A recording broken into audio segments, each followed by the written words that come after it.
Well, this is a topic that could go on ad nauseum forever, but I want to take some time out because we do have special guests with us. This is Charlie Chan. You all remember this, right? I mean, they had a great location on the middle floor of the mall, and I spent about 2 years in high school working there and absolutely loved it. And also Gibson Accents. I'll let JD tell the story, but I have a feeling a lot of people, a lot of merchants, when JD opened his store around 1980, in what really was kind of a dead zone in the mall, a lot of merchants thought, he won't last. He's got way too much inventory, and it's too much of a niche market. Who got the last laugh? JD. He just kept building the business. He took over the old Osco drugstore space, and he was the last of the, what I'll call mom and pop tenants to leave the mall.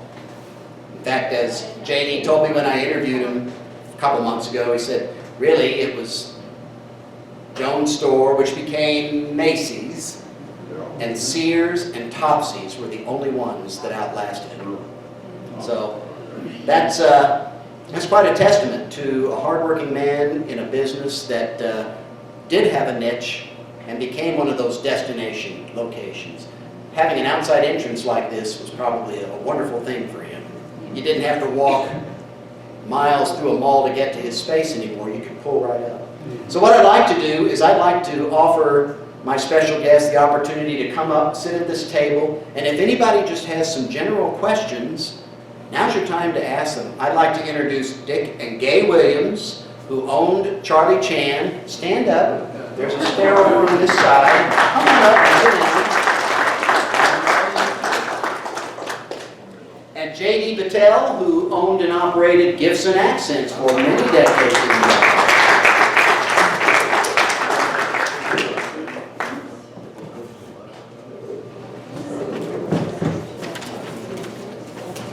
How many of you bought something at Gibson Accents? Oh, God. Thank you very much.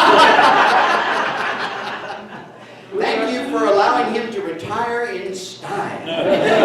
We've got 500 of those mooses with the gold star. Dick, I'm going to hand you the mic because my voice will project. How many of you ate at Charlie Chan? How many of you had a chicken Chan? How many of you miss it like I do? Thank you. I would like Dick to tell the story of when they vacated the mall. There's kind of an interesting story there. Need your mic. Yeah, Dick will put the mic to his mouth, but go ahead, Dick, and tell whatever you'd like to about your experience owning Charlie Chan. Well, first I'd like to thank, we have at least one of our employees here, Randy Dalton, and of course Brad was one of our high school students. Randy was out of high school. And Christy, yeah. So we got several representatives here. We appreciate that. So we had a changeable cast of employees like any fast food place, but we were also fortunate to have some excellent employees. Brad was one of them. He was a good example for the other employees and gave us a lot of stability. Randy could come back during Christmas vacation and help us out at some of the peaks, so that was very, very useful to us. What do you want to know about the end game with Morgan and Dryson? Yes. We had a lease that was going to be up in December of 1989. It was a 10-year lease in that vacated Woolworth space. Kay and I were not there the first year. Our store was actually owned by two out-of-town owners from Pennsylvania, closer to where the franchise outfit was headquartered.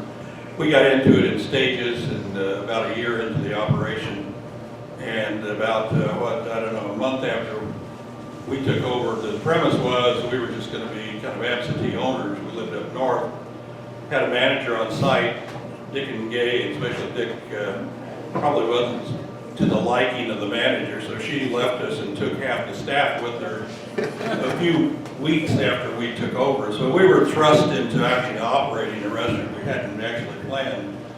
Total change of life for Gay and Dick both. I was a shift worker with the National Weather Service, so it was a scramble, but we made it and got staff reconstituted. In game was the 10-year lease was to be up in December of '89. Part of that mall decline that Brad referenced was in progress at that time. Handwriting was on the wall. some places are already left. We had a lease that was up till December of '89, and certainly planned to stay there the full time. We were also pretty weary of it at that time also. And the Christmas season is a real challenge going through that. I didn't actually look forward to one more Christmas in there because it's long, long hours, and for the declining sales for some of the middle-level merchants, wasn't any picnic.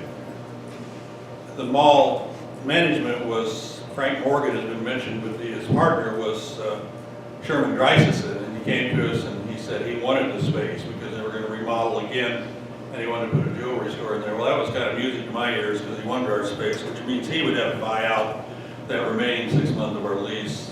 We came up with some numbers that were favorable for us. Sherman accepted it, and so we actually ended the operation with a kind of like the gas station where they had to sell all the gas in a few weeks or a few days. So we had a Hawaiian luau. The remaining staff hated me for it. Everything went on sale. We were very busy that last couple of days for the luau, which we were not Hawaiian by any means. We're Chinese either. Oh my God, I didn't realize that.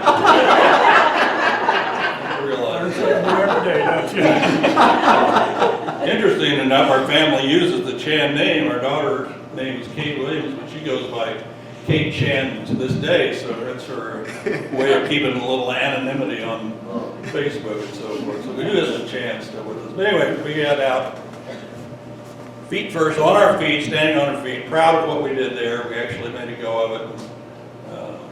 A lot of work, a lot of good memories, and a lot of hours. And I can guarantee you, if you had told Dick and Gay 10 years ago that they would be here today, even talking about Charlie Chan, they would have said, you're crazy. Farthest thing from my mind, the store was completely old memories. There was no nostalgia about anything. Brad here formed a Facebook group. When you formed that, 10 years? Yeah, about 10 years ago. For employees who worked at Charlie Chan. That's the name of it. We worked at Charlie Chan. We have some former customers also belong to it. So he had brought it back to life. We had a nice reunion, actually, with the Martin City Melodrama and that space that Brad showed on there, and we still are in touch with quite a few of our employees. So it's been a great deal of fun recreating that and having this little obscure, rather short-lived operation take on a whole new life 40 years after the fact. Thank you, Brad.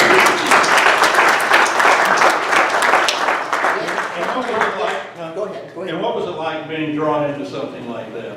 Oh, he said you only have to go down once a week, pick up the paperwork, and that's it. There'll be no work for you to do.